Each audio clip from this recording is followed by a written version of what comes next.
আসসালামু আলাইকুম my dear learners.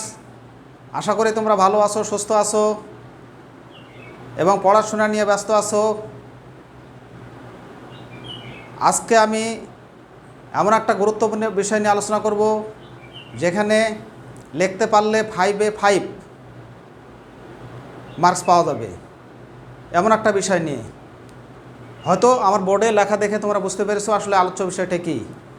তো যা হোক বন্ধুরা, আজকে আমি তোমাদের সাথে যে বিষয়টা আলোচনা করব তা হলো প্রেপোজিশন। তো এখানে এই প্রি শব্দের অর্থ হলো পূর্বে। প্রি শব্দের অর্থ পূর্বে, কারণ তোমরা সাফিক্স এবং প্রিফিক্স এসএসসি লেভেলে শিখেছো। প্রিফিক্স মানে পূর্বে, সাফিক্স মানে পরে। পরে যেটা বসে সেটা হচ্ছে সাফিক্স, আর পূর্বে যেটা বসে সেটা হচ্ছে প্রিফিক্স। তো এখানে আমরা আলোচনা করব সাফিক্স প্রিফিক্স নিয়ে না। আজকে আলোচনার বিষয় হচ্ছে প্রেপোজিশন। তো ঠিক আছে বন্ধুরা, লেটস স্টার্ট। প্রি অর্থ পূর্বে এবং পজিশন অর্থ অবস্থান। তাহলে পুরোটা কি দাঁড়ায় একসঙ্গে? পূর্বে অবস্থান। তো কার পূর্বে অবস্থান করে? প্রেপোজিশনটা কার পূর্বে অবস্থান করে? সেটা নাউনের পূর্বে হতে পারে, নাউন ফ্রেজের পূর্বে হতে পারে, এবং নাউন সমজাতীয় কোনো ওয়ার্ডের পূর্বেও প্রেপোজিশন কিন্তু বসতে পারে। তো বন্ধুরা, এখানে আমি উদাহরণ দিয়েছি, দেখো, four the book on the table. এখানে হচ্ছে অন হচ্ছে এখানে preposition. Tohid goes to college with him, এখানে উইথ হচ্ছে preposition. He wants to learn English, এখানে টু হলো প্রেপোজিশন। এখানে একটা মজার বিষয় হলো কি, আসলে হেডওয়ার্ড। তো হেডওয়ার্ড তো তোমরা বুঝো, যে শব্দটা বাদ দিলে ওই সেন্টেন্সে কোনো সঠিক মিনিং আসে না, সেটা হচ্ছে হেডওয়ার্ড। যেমন আমাদের মাথা যদি না থাকে তাহলে আমাদের দেহের কি কোনো মূল্য আছে? মূল্য নাই। তেমনি একটা সেন্টেন্সে হেডওয়ার্ডকে বাদ দিলে ওই সেন্টেন্সের কোনো আর মিনিং ওইভাবে আসে না। এটা হচ্ছে হেডওয়ার্ড। যেমন এখানে দেখো, আমি বাদ দিলাম কি, হিম শব্দটা বাদ দিয়ে দিলাম, দেখো এই সেন্টেন্সের মিনিং কিন্তু তেমন আসবে না। তাই অনুরূপভাবে আমরা যদি এখানে বাদ দিই the book on the table, এখানে টেবল শব্দটা আমরা বাদ দিয়ে দিলাম, তো এখানে কোনো মিনিং কিন্তু পাওয়া যাচ্ছে না। তো যা হোক, হেডওয়ার্ড বাদ দিলেও সেন্টেন্সের মিনিং থাকে না। হেডওয়ার্ডের পূর্বেই সাধারণত প্রিপোজিশনটা থাকে, সাধারণত থাকে। তো আবার আমি বলি, প্রিপোজিশন বসে নাউনের পূর্বে, নাউন ফ্রেজের পূর্বে, এবং নাউন সমজাতীয় যে ওয়ার্ড বা ফ্রেজ থাকে তার পূর্বেও কিন্তু প্রিপোজিশন শব্দটা বসে। তো আমাদের একটা বিষয় মনে রাখতে হবে, আমরা বাঙালি, আমরা অনেক কিছুই আমরা বাংলা থেকে কিন্তু শেখার চেষ্টা করি। তা বাংলায় তোমরা তো বিভক্তি জানো, তাই না? তো বিভক্তি কয় প্রকার? বিভক্তি হচ্ছে আমাদের 7 প্রকার। প্রথমটা শূন্য হয়, দ্বিতীয়া কেরে, তৃতীয়া দ্বারাদে কর্তৃক, পঞ্চমী হতে থেকেছে, ষষ্ঠী রয়ের, সপ্তমী এ অতে এতে। তো এই যে বিভক্তি, বাংলায় বিভক্তি ছাড়া কোনো সেন্টেন্সের সঠিক মিনিং আসে না, কোনো বাক্যের সঠিক মিনিং আসে না। অনুরূপভাবে ইংরেজিতেও কিন্তু প্রিপোজিশন ছাড়া সেন্টেন্সের বাক্যের সঠিক মিনিং আসতে পারে না। অতএব প্রিপোজিশন এবং বিভক্তি দুটোই কিন্তু আমাদের প্রয়োজন। বাংলাতে যেমন বিভক্তি প্রয়োজন, তেমন ইংরেজিতে আমাদের প্রেপোজিশন প্রয়োজন। তো এখানে দেখো, আমি বিভক্তির সাথে প্রিপোজিশনের একটা সম্পর্ক তুলে ধরেছি। আমার মনে হয় এই জিনিসগুলো যদি তোমরা মাথায় রাখো, তাহলে নর্মাল যে ব্যবহার, এখানে সমস্যা থাকার কোনো কথা নাই।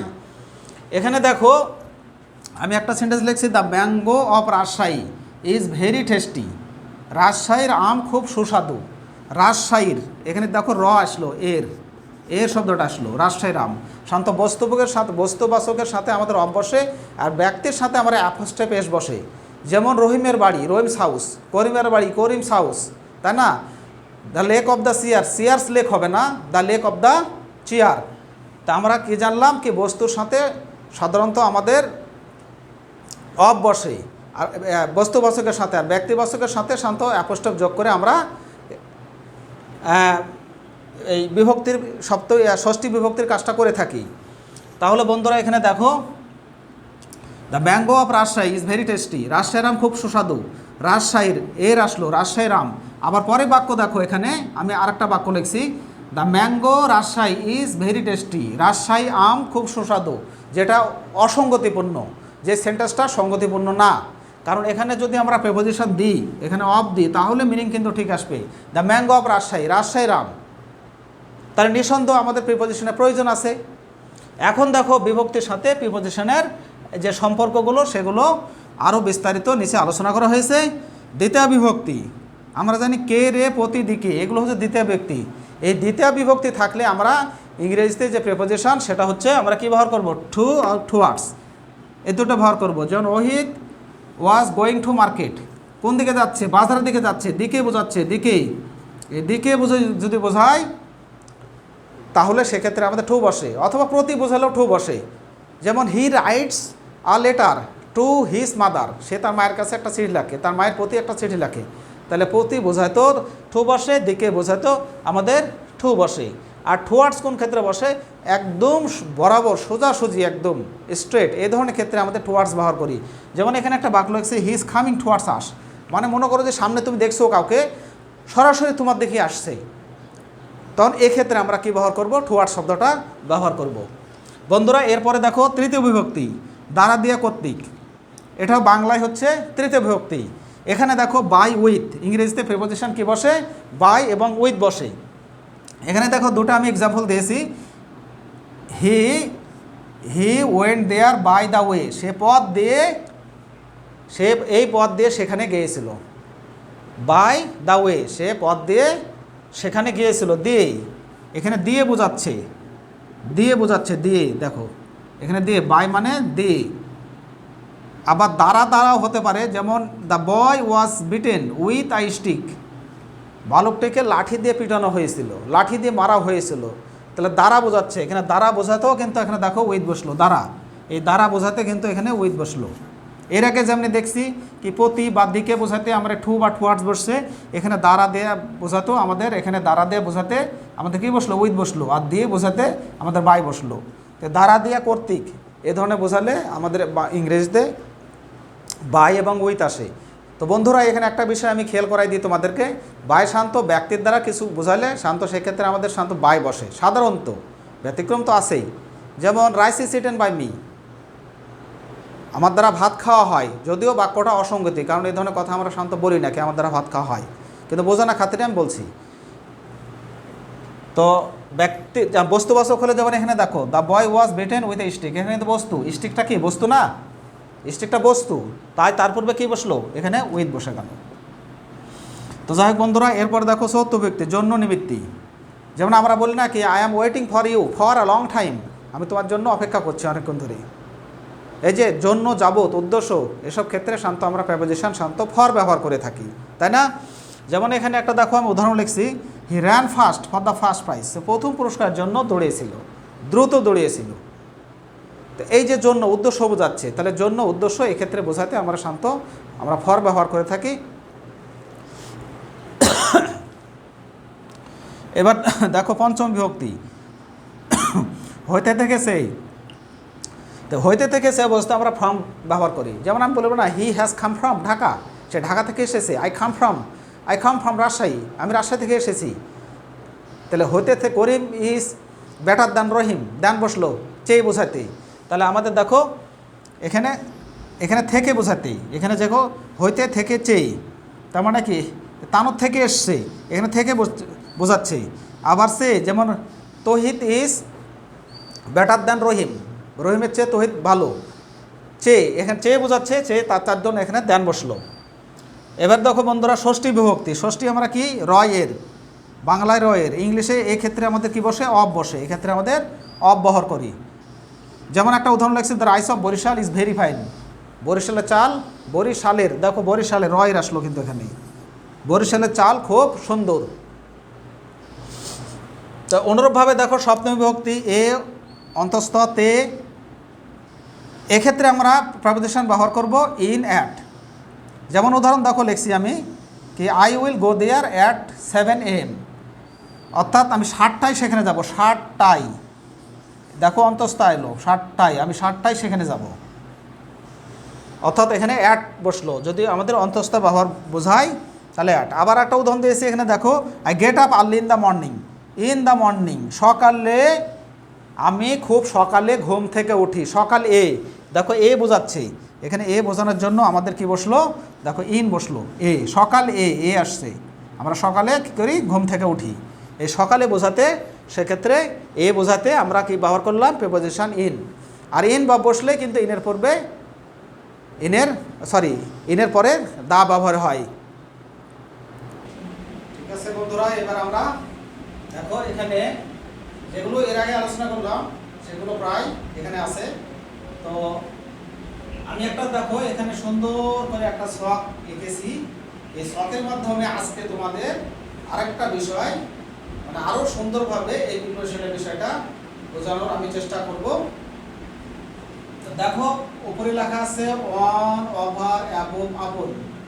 এখন অন কোন ক্ষেত্রে ব্যবহৃত হয়, উপরে কোনো কিছু যদি উপরে ঠেকে থাকে, যেমন put the book on the table, তাহলে দেখো টেবিলের উপরে কিন্তু বইটা লেগে থাকে, অর্থাৎ টেবিলের উপরে থাকে, কিন্তু তখন কিন্তু আমরা অন ব্যবহার করি। আবার কি আছে এখানে ওভার, ওভার কোন ক্ষেত্রে ব্যবহার করি, এটাও কিন্তু উপরে, কিন্তু উপরে যখন চলমান বোঝাবে, যেমন আমরা একটা উদাহরণের মাধ্যমে বলতে পারি birds are flying over our head, আমাদের মাথার উপর দিয়ে পাখি উড়ে যাচ্ছে, পাখি তো উপরে থেমে থাকা সম্ভব না, উপরে চলমান, তো উপরে কোনো কিছু চলমান বোঝাতে তখন আমাদের কি বসে, ওভার বসে। আবার দেখো অ্যাবভ আছে, অ্যাবভ কি, অ্যাবভ হলো উপরে, কিন্তু সেটা ঝুলন্ত থাকবে, যেমন আকাশ ঝুলন্ত আমাদের মাথার উপর আছে, তাই না, তাহলে আমরা বলতে পারি the sky is above our head, অর্থাৎ আকাশটা আমাদের মাথার উপর ঝুলন্ত অবস্থা আছে। The fan is above our head, পাখা আমাদের মাথার উপরে, তো উপরে ঝুলন্ত কোনো কিছু বোঝাতে আমরা কি ব্যবহার করব, অ্যাবভ। এখন দেখো আপন, আপন কোন ক্ষেত্রে বসে, আপনটাও কিন্তু ঠেকে থাকবে নিচে, কিন্তু সেটা নিচ দিক দিয়ে চলমান বোঝাবে, ঠিক ওভারের বিপরীত। যেমন আমি বলতে পারি the car is running upon the road, অর্থাৎ রাস্তার মধ্যে গাড়ি চলছে, অর্থাৎ চলমান, নিচ দিয়ে ঠেকে নিচ দিক দিয়ে চলবে যখন, তখন সেক্ষেত্রে আমরা কি ব্যবহার করবো, আপন। তাহলে বন্ধুরা আমরা এখানে দেখলাম কি অন, ওভার, অ্যাবভ, আপন, এই কয়েকটা আমরা উপরে বোঝাতে ব্যবহৃত হয়। এখন দেখো এখানে লিখছি টু বা টুয়ার্ডস, অলরেডি এটা আলোচনা হয়ে গেছে। তারপর আমি বলি কোনো কিছু দিকে বোঝাতে আমরা টু বা টুয়ার্ডস বসে, দিকে বা প্রতি বোঝাতে, এক্ষেত্রে আমাদের টু বা টুয়ার্ডস বসে। দেখো এই দিকে চলে যাচ্ছে, এখান থেকে ফ্রম, ফ্রম মানে কি, হতে, থেকে, চেয়ে, এই ধরনের ক্ষেত্রে আমাদের ফ্রম বসে। যেমন হি came from USA, he came from USA, USA থেকে সে এসেছিল, তাহলে এই হতে থেকে সে বোঝাতে, মনে করো এখান থেকে ওখানে, এই ধরনের ক্ষেত্রে বোঝাতে, সেই ক্ষেত্রে আমাদের ফ্রম বসে। মনে করো যে এটা হলো ইউএসএ, এই ইউএসএ থেকে সে এখানে বাংলাদেশে এসেছে, তো সেক্ষেত্রে আমাদের কি বসবে, আমাদের ফ্রম বসবে। তো বন্ধুরা এরপরে দেখো এখানে আমি থ্রু লিখছি, এই থ্রু হলো কোনো কিছু ভিতর দিকে, যেমন আমার বাড়ি রাজশাহী, আমি তো বলি কি I went to Dhaka, I went to Dhaka through Natore, আমি নাটোরের ভিতর দিয়ে ঢাকায় গিয়েছিলাম। কোনো কিছু ভিতর দিয়া, মধ্য দিয়া, এই ধরনের বোঝাতে, বা কোনো কিছু পারাবার বোঝাতে, ভিতর দিয়ে চলাচল বোঝাতে, সরি পারাবার না, চলাচল বোঝাতে, তো সেক্ষেত্রে আমাদের কি ব্যবহৃত হয়, থ্রু ব্যবহৃত হয়। আর এখানে দেখো ইন আছে আর ইনসাইড আছে, বন্ধুরা ইন এবং ইনসাইডের মধ্যে কিন্তু পার্থক্য আছে। ইন হলো কোনো কিছু মধ্যে বোঝানো, উই লিভ ইন রাজশাহী, আমরা রাজশাহীর মধ্যে বাস করি, we live in the room, আমরা রুমে বাস করি, কক্ষে বাস করি আমরা। আর ইনসাইড কি, মনে করো তোমরা খাঁচার মধ্যে ধরো পাখি রেখেছো, এখন পাখি তো একটা স্থির শান্ত থাকে না, সে ছটফট করে এদিক ওদিক ঘোরাফেরা করে, এই ধরনের ক্ষেত্রে তখন আমরা ইনসাইড ব্যবহার করবো। উদাহরণ হিসেবে বলতে পারি the bird is inside the case, পাখিটি খাঁচার ভিতরে, তখন সেক্ষেত্রে আমরা ইনসাইড ব্যবহার করবো। আশা করি বন্ধুরা তোমরা বুঝতে পেরেছো। এবার দেখো ফর, এরকম বলেছি জন্য, উদ্দেশ্য, আমাদের উদ্দেশ্য বোঝাতে, এই উদ্দেশ্য বোঝাতে, উদ্দেশ্য বোঝাতে সাধারণত আমরা ফর ব্যবহার করে থাকি, উদ্দেশ্য। এটা কিন্তু মধ্য বোঝাতে, কোনো কিছু মধ্য, উদ্দেশ্য বোঝাতে আমরা ফর ব্যবহার করি। যেমন আমি একটা উদাহরণের মাধ্যমে বলতে পারি, যেমন I am waiting for you, আমি তোমার জন্য অপেক্ষা করছি, এরা ফর ব্যবহার করতে, জন্য বোঝাতে। তো বন্ধুরা এরপরে দেখো ইনটু, ইনটুর আমাদের কয়েকটা ব্যবহার আছে। যেমন আমি যদি বলি কি the teacher entered into the classroom, the teacher